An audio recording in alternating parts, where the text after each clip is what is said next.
राज्याच्या राजकारणातून राष्ट्रवादी काँग्रेस शरद पवार पक्षाचे नेते जयंत पाटील आणि खासदार सुप्रिया सुळे उद्धव ठाकरे यांच्या भेटीसाठी मातोश्री निवासस्थानी दाखल झाले आहेत। राज्यसभेसाठी शरद पवारांचं नाव निश्चित झाल्याची माहिती आहे। सुप्रिया सुळे जयंत पाटलांनी ठाकरेंची भेट घेतली आहे। उद्धव ठाकरेंचं मन वळवण्यात यश आल्याची देखील माहिती सूत्रांनी दिलेली आहे।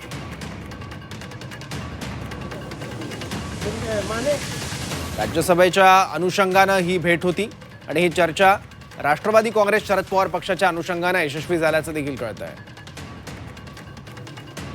आणखी माहिती याबद्दल घेऊयात, आपले प्रतिनिधी गोविंद तुपे आता आपल्या सोबत आहेत। गोविंद, नेमकी काय चर्चा झाली मातोश्रीवर आणि काय ठरलंय शेवटी?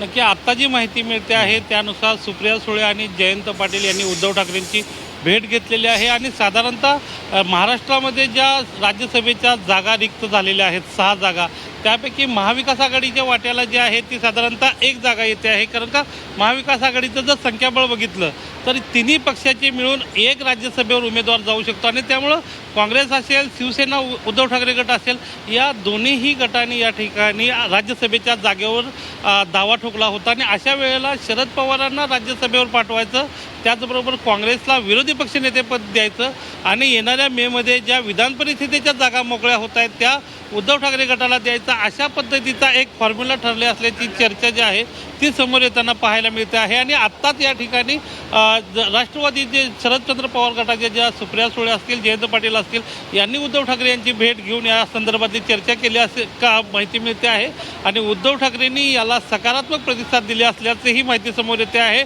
आणि त्यामुळे राहिला प्रश्न काँग्रेसचा, काँग्रेस यापूर्वीपासूनच या ठिकाणी राज्यसभा सदस्य देण्यासाठी शरद पवारांच्या बाजूनं होतं आणि त्यामुळं आता महाविकास आघाडीतला तिढा सुटला असल्याची चर्चा बाहेर येते आहे आणि राज्यसभेचा अर्ज भरण्याची जी अंतिम मुदत आहे ती 5 तारीख आहे।